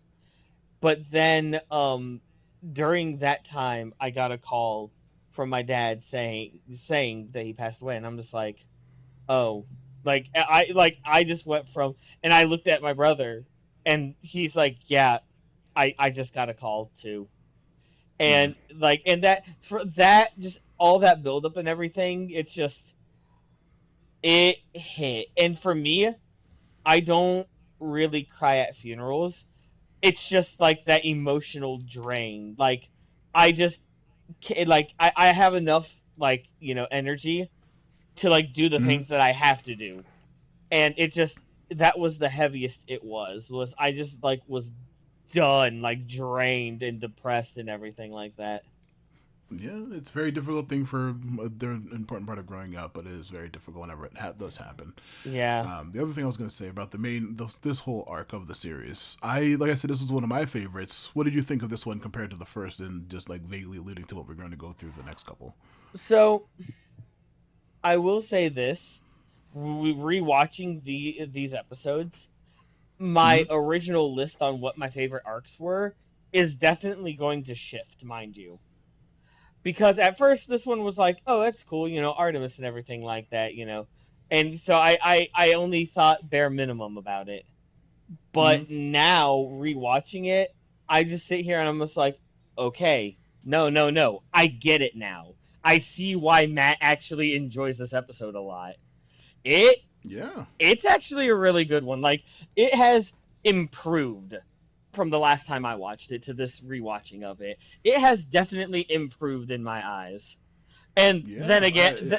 then again, I was also a sucker for you know, see, because we saw McGann. We already know about that devastation when Connor died. We actually got to see more progression with Artemis specifically in this, and we also I was kind of a sucker for the book quotes, honestly. Yeah, it was a very It, interesting aspect because she's a professor, which is a totally crazy thing. But yeah, like actually knowing a lot of the stories I do know, and it's really fun to just like have her going over them. And they're thematically appropriate to each arc of what was happening, of course. yeah, but yeah, just yeah. So all in all, this one has definitely improved. And I really did enjoy it. I see why you Yeah, like this one a lot. yeah, I really enjoyed it. But I'm looking forward to the next arc as well because it was going to get fucking crazy because there's going to be a lot of really cool shit coming up in this thing. But Yes, the next I'm arc. glad we got to wrap up this bit. Some nice little low level detective story because it's about to get real fucking weird scaling in the next couple episodes. Yeah, yeah, yeah. This was normal. Yeah, Even the first one, even the first arc was relatively normal, and this yeah, one was yeah, the yeah. most normal it gets. Now we're getting Of into course, the crazy let's low shit. level. Yeah, Oh yeah, now we're going to be getting into the crazy shit. So, yeah, yeah. was there any other last minute topics you want to discuss? Like any No, just mostly about just like this arc as a whole, and yeah, just like the importance of dealing with Ra's al Ghul's bit was very fucking cool. I really liked it. Yeah, it just I really liked it him just coming in and goes just seeing his power. yeah, it just goes to show you that even though he's not has no affiliation with the League of Shadows or the Light or anything, he still holds respect and power with even people who have defected from the Yeah, fucking League of the Shadows. Great One is Even that great. even people, yeah, like Ra's al Ghul, at least in this universe, he still holds power, even if he doesn't really utilize it that much, if at all. Yeah, but yeah, it was a very fun arc, and that's where we're gonna wrap up the episode for now. Yep, yep. Any plugs, Ben? Except for the wall ones that like my laptop and my fans are plugged into. Boo. I don't have any, but Matt, I know you Okay. certainly have a few, so Yeah, let's hear yeah, them. yeah. Of course, of course. Action Toon Bros podcast. Listen to old episodes. Rate and review it on shit that it's on. Obviously, movie garbage. We're coming back. New episodes should be posted very soon. It's fun. It's long. It's very drawn out and crazy. We have a super long episode, probably already out by now, with the last movie we covered, fucking Road Trip, an insanely long episode. Then we are gonna. Then let's see what else. Forgotten Minotaur King. Listen to the old podcast or buy the book, available on Amazon. Fucking 100% worth it. Matthew Lewis on. I do not check Twitter anymore. I have not like actively used it in like a year probably or more. I'm mostly on Reddit now, but then I would probably still suggest the Patreon, the YouTube channel where all the videos are posted. Definitely check out all the shit there. And email, of course, if you want to email some stuff about the podcast or whatever. I should be getting, like I keep saying the last couple of episodes, hopefully I'll have the RSS feed up soon so you can just like listen to it on actual podcast apps instead of the YouTube app. But that's all my plugs for now. I'm just gonna rush through them. But yeah, we will be back next week, or not next week, because maybe be Next time. now these days. Yeah, next time with more Metalocalypse. Yep, we're nearing the finish of season 1 on that one, so I think we guys will have at least 2 episodes left on that one. But all right, we're signing off here from Action Toon Bros. yep, from us to you, our listeners, stay classy, and as always, You say stay keep flaffy? it. I said stay classy. Oh, you said say flaffy. What the No, fuck I said does that classy. mean? And before Matt interrupted me, and as always, keep it sleazy. And flaffy, I guess. Yeah, I guess, yeah.